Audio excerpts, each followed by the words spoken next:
Nakita ninyo? Roma 13, chapter 13, verses 8 and 9. Romans chapter 13, 8 and 9. Yan. Ang chapter na yan. Ayan, 13, 8 and 9. Pakibasa. 8 and 9. Anong sabi? Maganda yan. Huwag kayong magkaroon ng sagutin, kahinuman, maliban na kayo'y magmahalan sa isa't isa, sapagkat ang nagmamahal sa kapwa ay nakatupad na sa kautusan. Tuloy. Ang mga utos gaya ng huwag kang mangangalunya, huwag kang papatay, huwag kang magnanakaw, huwag mo pagmamasaha, maangkin ang pag-aari ng iba, at alin mga utos na tulad ng mga ito ay nauuwing lahat sa iisang utos. Ibigin mo ang iyong kapwa gaya ng pag-ibig mo sa iyong sarili. Kita niyo? Saan kinote yan? Saan galing yun? Kapatay, kapag-anakot, kapag-alunyaw. Hindi pa sa utos. Ibig sabihin, tinuro ng mga Kristiyanismo, tinuro ng mga apostol, tinuro sa unang iglesia nung nauna sa akin, umiiral ang nilalaman ng 10 utos. Alright, before I end, yung bang pangingilin natin ng Sabado, umiiral ba sa panahong Kristiyano? Pakinggan natin ang Hebreo 4, versikulo 4 o 9. Hebreo 4. Yan. 4. Umiiral pa ba? Ano na?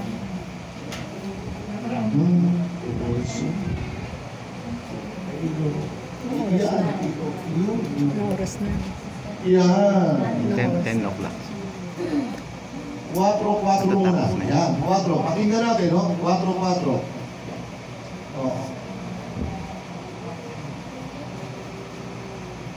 4. Anong sabi sa 4? Please. 4 ng Hebrew. Anong po sabi?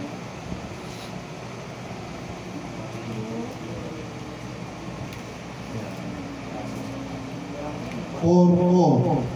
Anong sabi?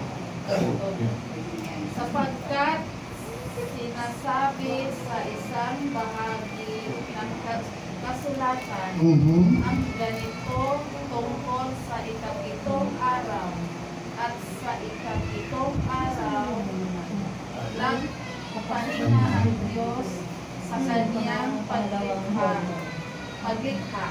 Ayun.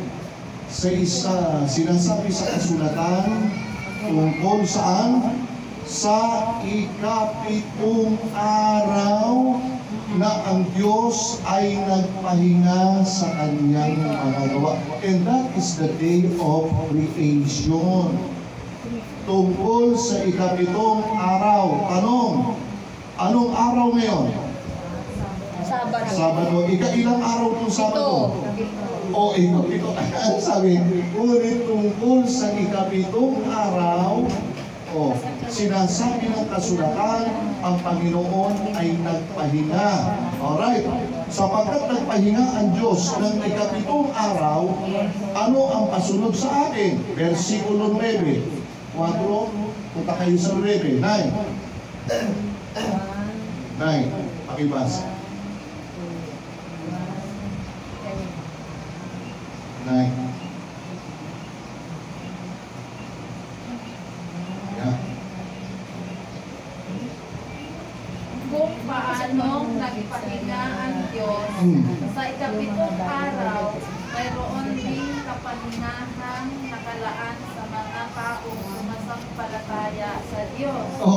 Ginaw. Kung ang Diyos daw ay nagpahinga ng ikapitong araw, may nakalaan din naman kapahingahan sa mga taong sumasamba sa Diyos. Sumasamba tayo Kaya ang pagsamba natin, Brother Ruben, pinaliwanag ko kanina, ikapitong araw na siyang araw, ang tawag natin ay Sabado. Kaya sumasamba tayo. Bakit? Kabilang tayo sa bayan ng Diyos. Amen ba? Amen. Kung hindi ka bayan ng Diyos, bahala ka sa sarili mo o ano gusto mong gawin, di ba? Pero pag inaangkin mong kabilang ka sa bayan ng Diyos, susunod ka sa alituntunin ng Diyos na siyang pumabayan sa iyo. Alright? So yun naman. At bibigay ko ulit kay Brother Ruben. Brother Ruben, baka mga may tanong sila. May tanong po ba kayo? Oh, Brother Yuli. Baka mga may tanong sila. Sige. Sino may tanong? Meron? May oras pa. Malaki pa ng oras. Oh, malaki para ang oras. Ang oras. No? Sino may tanong? Maganda yun eh. Na yung Sabat, mga kapatid, ay sabi ni Pablo sumana kay Hebro, may natitira pang Sabat para sa bayan ng Diyos. 4:9 na Hebreo. May natitira pang Sabat. Yung iba kasi, wala na yan. Kaya marami nagsasabi, mga kapatid, na wala nang kautusan. Iniiwasan nila, mga kapatid, ang Sabado, Brother Ray. Di ba? Oo. Naiba ako sa krus yun eh. Sa krus eh. Kaya wala na yan. Hindi na sinusunod.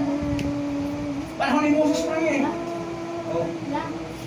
At parang ganyan sa mga Budyo. Mga kapatid. 2:27 ng Marcos. Ang Sabat ay ginawa para sa tao. Sa mga kung sila pinagkatiwaka. Kaya, mga kapatid, kaya sabi ng iba, sabi ko, ang Sabat, Brad, ay ginawa para sa tao. Ano ka? Tao? Hindi. O pag ayaw mo ng Sabat, ay ikaw tao. Para sa Sabat ay ginawa yan, para sa atin eh. No? Kaya mga kapatid, napakaganda ang ating talakayan sa pagkakita. Ano po? Nabaganda ng Brother Ben. Pero mayroon akong gustong idiin, mga kapatid, no? Sandali lang, mga kapatid. Ito. No? Titingnan po natin ang ating, ito mahalaga kasi sa atin, yung ating lesson night, every night, no? At araw-araw.